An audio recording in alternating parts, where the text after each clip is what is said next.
How's it hanging YouTube? This is King of Feral Limps, and the Bionicle Journey to One Netflix series just premiered yesterday or the other day, so I'm just going to do a real quick review of it. If you like this type of video, this is what I do on one of my additional channels that I'm going to link in the description, and then there's a card right now, so go ahead and check that out afterwards. But I'm just going to do a real quick Bionicle one here because, you know, this is where I post my Bionicle stuff. So, normally I do like a plot rundown, but for the first 3 episodes, the plot's pretty basic. For episode 1, it's just a short prologue, and it just recaps the 2015 animations with a nice voiceover. Episode 2 is the Toa in their new armor, and then they unite with the creatures. And then episode 3 is they find this temple where the Mask of Ultimate Power is. Umarak sneaks in, steals the mask, runs away, you know. And then there are some morals and important lessons learned. So first of all, let me talk about well, episode 1 isn't anything that special. Like I said, it just kind of is some nice little world building because it's the story of the 2015 animations told like around a campfire. Now, episode 2, that one's a little more interesting. Literally, that is all the plot. Just each Toa goes to different places to try to find the creature of their respective element. And I'll say it was pretty interesting because we get to see some differences between the Toa. We see how Tahu, Kopaka, and Pohatu were all pretty headstrong and stubborn, I guess, right when they got to the temples with the new golden mask and where the creatures were. They pretty much just straight up got in a fight with each of their creatures. And, you know, differently, on the reverse side, you see Gali meets, shoot, I forget the fish's name, but, oh, by the way, it's not a fish. It actually makes dolphin-like sounds, so I guess it's kind of a dolphin. And it can also fly, so that's a thing. I guess we were right about calling it, I don't know, of thinking it can fly. So anyway, yeah, Gali's, you know, peaceful, makes friends with it, and then it leads her to the mask. Same with Onua. Onua meets with his creature, it leads him to the mask, and then Liwa, of course, meets with Uxar, and, you know, becomes friends with him, and leads him to the mask. So it's pretty neat. We see the difference between them, and I guess sort of, you know, the theme for this is unity.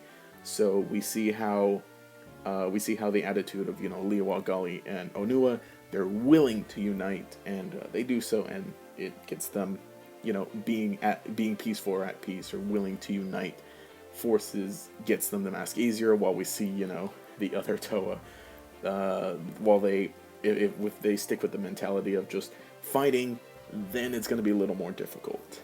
And of course we do get to see Umarak. We see Liwa and Uxar kind of duke it out with Umarak, and we get to see that once they unite with the creatures kind of give them a vision of the labyrinth where the Mask of Ultimate Power is hidden. So we get at least that story detail, but literally, like I said, that's all that happens in the episode. And we do see a little tidbit of Pohatu, him again. Remember from like the 2015 animations that he hates Scorpios apparently. And then, you know, in the second episode we get to see that, you know, basically just more of them uniting with their creatures and everything, and we see again that Pohatu is really averse to having Ketar as his creature, uniting with him, and so I don't know, I thought it was kind of sad because even Pohatu hates Ketar. Like, why is he gonna get so much hate? But so it was still interesting, and of course Pohatu does kind of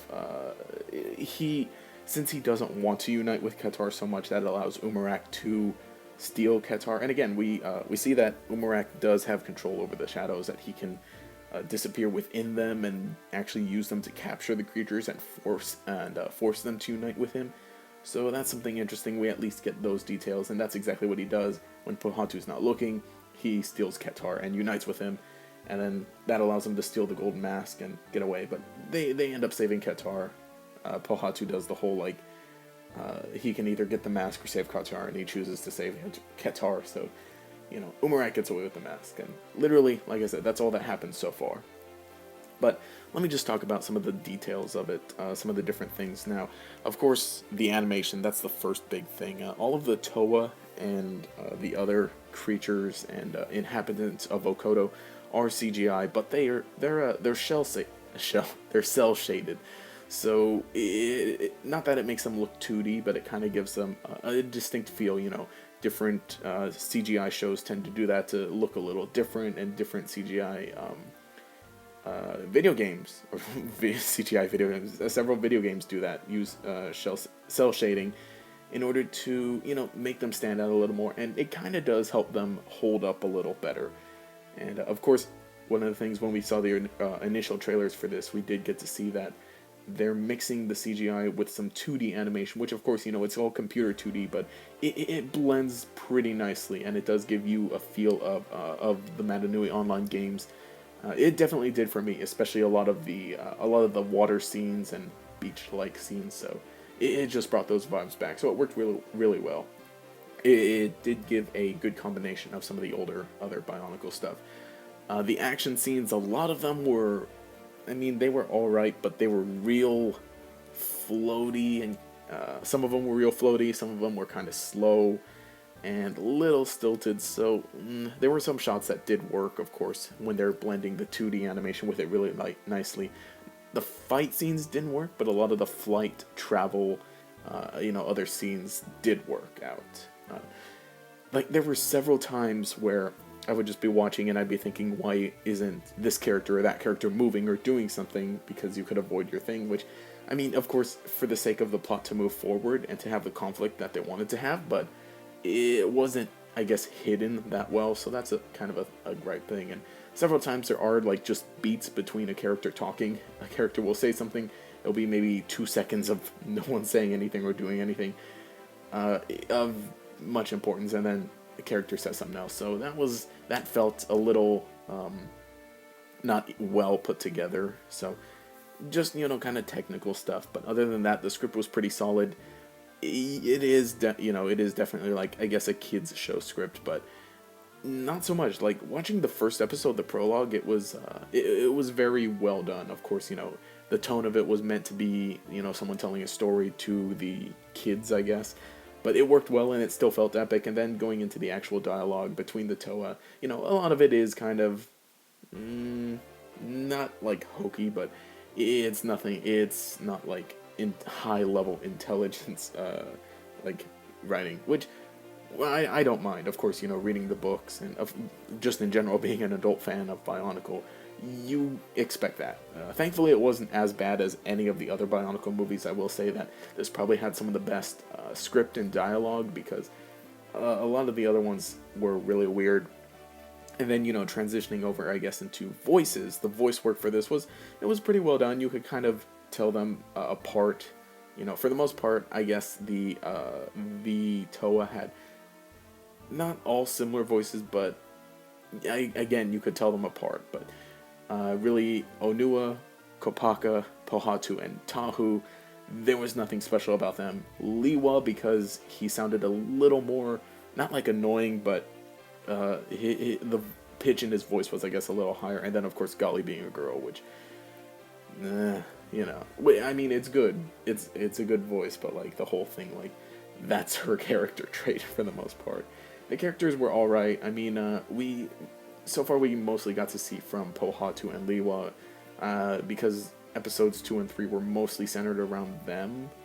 Even though it did give some stuff of the other Toa, they kind of had the spotlight in each one, and then the lesson, or the moral, I guess, of the episode was focused on each of them, or told through each of them. So, Pohatu sadly did lose his cool Australian accent from the 2015 animation, so that might have been cool to see that, especially with him dealing with Qatar and everything. The whole, I don't like a partner, or I don't want to fuse with you, so yeah, that's one thing. I will say that at least it's welcome to have that again. Sadly, and I guess, some of the voice acting in some of the older movies was a little, I don't know, some of it got a little, I guess, not annoying, but I don't know, especially in Legends Reborn, having Jim Cummings, he's a good voice actor, but whenever he acts, I always know it's him, so whatever, that's a completely different thing. As far as what else mentioned, but yeah, basically it's good so far.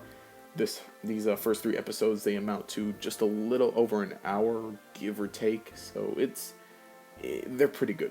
go ahead and watch them. They're really good. I just said that. Like I said, better than the other Bionicle movies because, this is an actual show, so they can take a little time, and it definitely seems like somebody cared about this, somebody worked on it, and it's really well done.